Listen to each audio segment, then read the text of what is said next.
오늘의 말씀을 가지고 제가 한 가지의 주제를 좀 다양하게 다루어 보도록 하겠습니다. 이 주제는 로마서에서 계속 지금 꾸준히 알려주고 있는 교리인데요, 칭의라는 것입니다. 칭의라는 것을 여러분들도 자주 들으셨지만, 우리가 절대 합당하지 않고 우리가 스스로 한 것이 하나도 없는데 절대 자격이 안 되는 데서에 하나님께서 의롭다 칭해 주신 것입니다. 바로 이 내용을 우리 오늘 본문 말씀도 그러고 로마서가 계속 꾸준히 다루고 있는 것입니다. 그러면서 칭의라는 이 우리를 의롭게 하신 하나님, 그리고 그 과정 예수님, 그리고 우리가 그에게 다가가는 믿음과 사랑을 알려주고 있습니다. 그리고 그런 부분에서 우리가 의롭다함을 받은 사람으로 살아가야 하는 모습들을 보여주고 있는데요. 그래서 오늘 이 내용을 조금 더 자세하게 들어가 보고 싶습니다. 아까 말씀드린 것 같이 칭의, 우리가 절대 자격이 없는, 우리가 하나도 한 것이 없는 데서의 하나님의 은혜로서만, 우리가 아직 죄인 되었을 때에 우리를 의롭다 하심을, 그리고 우리를 구원하시는 그 과정을 자기의 아들까지 내놓으면서 하셨다라고 알려주고 있습니다. 오늘 이 본문 말씀에서 예수님을 내려놓으신 그의 사랑에서 누가 우리를 끊으리요 하고 있는 것이죠. 그렇게까지 자기의 아들까지 아끼지 아니하시고 우리를 살리시고자 하였던 그 사랑, 당연히 그 누구도 끊을 수가 없는 것입니다. 그만한 사랑이 어디 있겠어요? 자기 아들까지 내놓으면서 남을, 그것도 의로운 사람이 아니라 죄인을, 희망이 없는, 가망이 없는 사람인데 그래도 살려보시겠다 하여서 절대 죄가 없는 분을 희생하게 된 거예요. 그러니까 그러한 사랑에서 우리를 분명하게도 살리셨고, 그 사랑은 절대적이고, 그래서 우리는 그 사랑에서 그 누구도 끊어낼 수 없다라고 알려주고 있는 것입니다. 누가 그것을 우리를 끊겠다라고 하는지, 그것은 오늘 8장 33절 말씀에 보시면요, 이렇게 나와요. 누가 능히 하나님께서 택하신 자들을 고발하리요. 우리를 하나님의 사랑에서 끊어내고자 하는 사람이 있는데 그를 뭐라고 하냐? 고발한다. 고발자를 얘기해 주고 있어요. 이거는 이 특수한 용어를 사용한 이유가 있죠. 이게 뭐냐면 욥기에서 나오고 있는 하나님의 천상회의에 참석하고 있는 사탄이라는 이름을 가지고 있지만, 그게 이름이 아니라 직분의 명칭이죠. 사탄이라는 히브리어를 해석하면 고발자인 거예요. 하나님께 고발하는 자가 천상회의에 들어가 있는데 그가 계속 고발을 하는 거예요. 인간에 대해서. 창세기 때부터 있었는데요, 이 고발자가 계속 하는 것이 뭐냐면, 하나님의 사랑 받을 이유가 없다. 사람은 하나님 보세요, 이 사람들은 하나님을 인정하지도 않고 사랑하지도 않고 자기 막무가내고 본인들이 신이 되고 싶다고 한대요. 하나님이 무언가 주기 때문에 하나님을 사랑하지, 하나님이 아무것도 안 주시면 사랑하지 않아요. 하나님의 사랑을 절대 받을 조건이 안 되는 사람이에요 라고 알려주고 있는, 그걸 고발하고 있는 자가 있다는 것이죠. 그렇게 해서 계속 고발하여서 하나님께서 우리를 떼내려고 하는 거예요. 이 작업이 계속 되는데요, 그 작업이 다양하게 이루어지는 것을 이제 우리 33장 이후에부터 39절까지 말씀에서 계속 나오죠. 우리를 핍박하고 죽이려 하고 계속 괴롭히는데 우리를 끊어내지를 못하는 거예요. 왜냐? 하나님의 사랑은 절대적이기 때문에. 하나님께서는 자기의 아들까지 바치면서 우리를 살리셨기 때문에 그 사랑은 절대적이고, 아무리 고발자가 고발을 하여도 그 고발을 막기 위해서 그 대가를 예수님으로 치루어 주셨다라고 하는 거예요. 그래서 더 이상 고발할 내용이 없어진 거죠. 죄의 대가가 치루어졌기 때문에. 우리가 우리의 죄의 대가로 인하여서 죽어야 되는 건 마땅하죠. 그러면 우리가 죽어야 되는데 고발자가 그러니까 계속 하나님께 뭘 고발하냐면 하나님 저들을 죽여주세요를 고발하고 있는 거예요. 근데 하나님께서는 그 죄 대가를 예수님 자기의 아들로 치르게 하셨어요. 그러면 죄의 대가가 치루어진 사람 보고 다시 불러와 가지고 이 사람이 대신 치렀으니 너는 너대로 치러야 돼 하시나요? 아니죠. 한 번 보상받은, 한 번 그 대가를 이미 치렀다면 해방이 되는 거예요. 그래서 예수 그리스도로 인하여서 해방된 것을 우리에게 알려주고 계신 것이죠. 그럼으로써 이미 해방됐는데 왜 아직도 붙잡힌 매인자같이 살고 있느냐라는 것도 앞으로 이어져 나아가는 내용들입니다. 우리에게 있어서 이렇게 하나님께서 우리를 해방시키시고 절대 자격이 없는데 의롭다 하셨어요.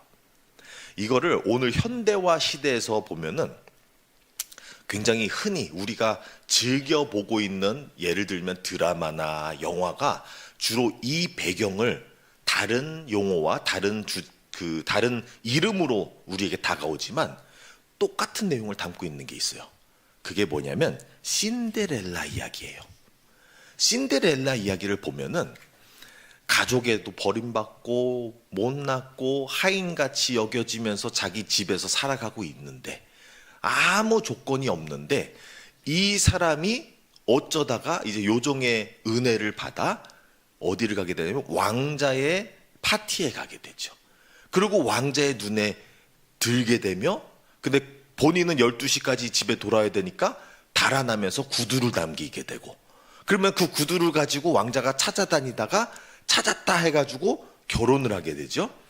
하루 만에 단순간에 그 하인 같고 아무 조건이 없는 여인이 이 왕자의 눈에 맞아 하루 만에 명분 상승이 돼요. 전혀 다른 자기의 직분부터 해서 자기의 모든 것이 바뀌어요. 세상이 바뀌어버려요. 이걸 신데렐라 이야기라 하고 세상 사람들이 굉장히 좋아해요. 이 배경이 뭐냐면 이 이론인 거예요. 절대 자격 없는데 하나님께서 의로움을 받아버린 거예요. 근데 문제는 뭐냐면 이런 놀라운 이야기를 우리가 경험한 건데도 불구하고 우리는 때론 과연 내가 신데렐라인가? 라고 생각을 할 때가 있어요. 과연 나는 그 은혜를 받고 있는가? 라고 생각할 때가 있다는 거죠.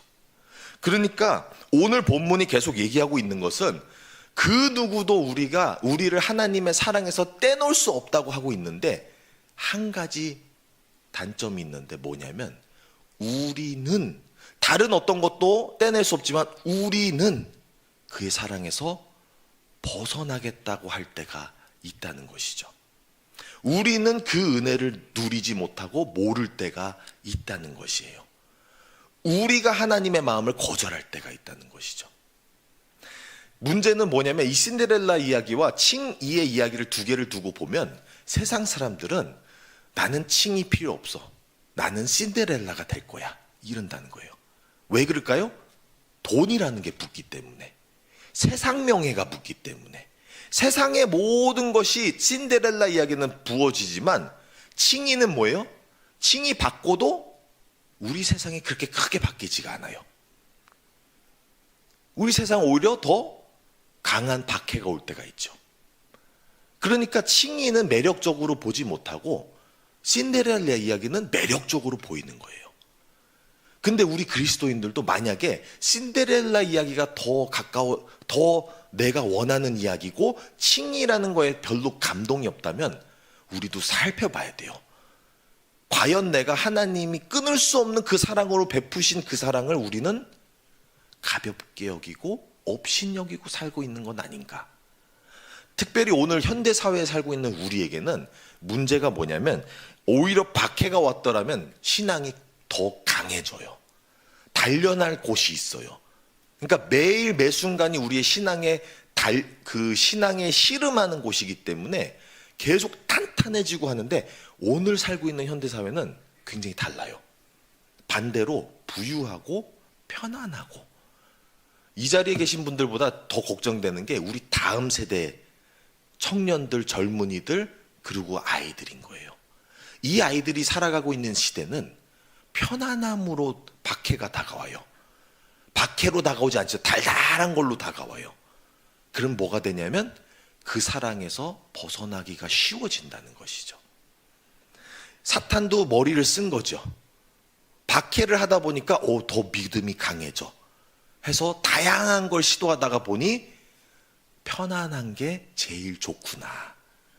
편안하게 해주니까, 부유하게 해주니까, 신데렐라의 이야기를 이루어 주니까 칭의의 이야기는 필요가 없어진다는 것이죠. 그렇게 하여서 오늘 우리와 우리의 다음 세대 친구들에게 접근을 하고 있다는 거예요. 우리에게 끊을 수 없는 사랑인데도 불구하고 우리는 벗어날 수 있는 사랑이라는 것을 우리가 깨닫기를 바랍니다. 그래서 우리는 그 사랑을 굳게 붙잡고 있어야 되는데요. 우리는 칭의라는 부분에서 감동을 매번 해야 돼요. 계속 그게 감동이 되어야 돼요. 신데렐라 이야기와 칭의라는 게 두 개가 갈등을 이루고 있다.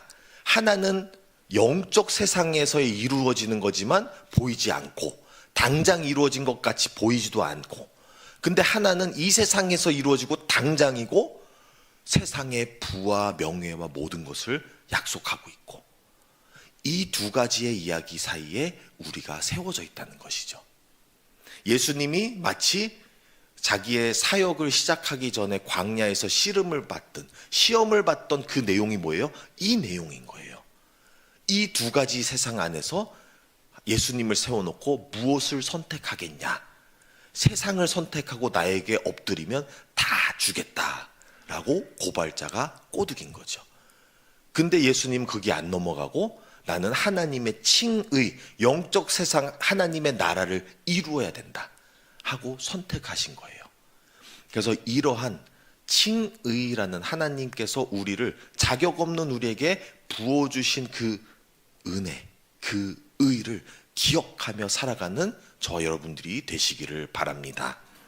이 부분에서 조금 더 말씀드리자면, 가끔 우리가 은혜가 감격이 없을 때 보면은 일어나는 현상이 있어요. 그러니까 로마서가 전체적으로 이 칭의를 받은 사람이 사는 모습과 칭의를 받지 않은 것과 같은 모습을 두 개를 다 보여주고 있는데요. 새 사람과 옛 사람으로도 표현하고 있고요. 다양한 방법으로 우리에게 이 두 가지의 모습을 보여주고 있어요. 근데 이걸 왜 보여주냐면 그렇게 살라라는 게 아니라 이게 열매다라는 거예요. 차이가 있어요. 뭐냐면 칭의라 해가지고 이 모습대로 살라라고 아무리 얘기해봐야 이것을 살려고 노력하면은 연기밖에 안 되고, 연기를 하는 거에 한계가 있어요. 은혜 받은 것을 연기해봐야 은혜가 오래 안 가요. 모습도 열매도 안 맺어져요. 근데 뭐가 있냐면 은혜를 진짜 받은 사람은, 은혜 받아야만 돼요. 받은 사람은 바뀌어요.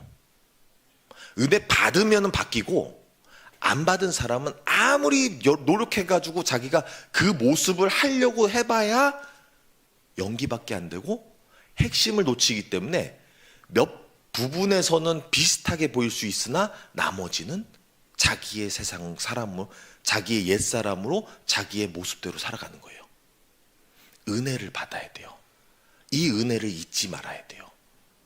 이 은혜를 얘기할 때 이 로마서가 얘기하는 게 그건 거예요. 칭의라는 걸 다 보여줘 놓고서도 이 두 가지 열매를 보여주는 건 뭐냐면 우리가 판단하라는 거, 우리의 모습을 비춰주는 거예요.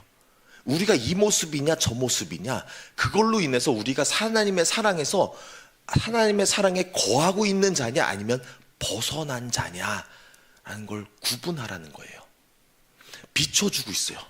그래서 오늘 이 말씀을 가지고 우리에게 너무나 놀라운, 우리에게 자격 없는 우리에게 거저로 부어주신, 아들까지 바쳐서 부어주신 의, 칭의, 그리고 그 사랑에서 아무도 우리를 뺏어갈 수는 없다. 그러나 우리가 스스로 벗어날 수 있다. 그 위험성도 있다는 것을 우리가 기억하면서 우리가 하나님께 한번 받은 그 은혜 잊지 말고 편안한 세상에서 그 감격을 잃어가지 말고 항상 그 감동 안에 살아가는 저 여러분들이 되시기를 간절히 바랍니다. 함께 기도하겠습니다. 하나님 아버지 감사드립니다. 오늘의 말씀을 통하여 우리에게 자격이 없는 우리에게, 죄인인 우리에게 하나님께서 부어주신 칭의의 은혜를 기억하게 하여 주셔서 감사드립니다. 하나님, 우리에게 있어서는 항상 신데렐라 이야기가 더 유혹이 되고 더 우리가 바랄 수 있게 생각되는 부분들이 있으나 하나님, 세상 것들, 당시에 보여지는 것들을 내려놓고 영적인 것, 영원한 것을 하나님의 나라를 붙잡는 우리가 되게 하여 주시옵소서. 그리고 하나님, 그 사랑에서 우리를 끊어낼 수는 없으나 아버지, 우리가 때로는 그 사랑에서 멀어지고 우리가 스스로 거리를 두고 떠날 때가 있습니다. 하나님, 다시금 우리의 마음을 돌려주셔서 하나님의 사랑 안에 항상 거하는 우리가 되게 하여 주시옵소서. 우리의 특별히 자녀들과 우리 다음 세대들이 이 편안한 세상에서 부유하고 세상에 주는 신데렐라 이야기가 아니라 하나님의 의와 그 은혜 가운데서 살아가는 우리 아이들이 되게 하여 주시옵소서. 이 모든 말씀 우리 주 예수 그리스도의 이름으로 기도드립니다. 아멘.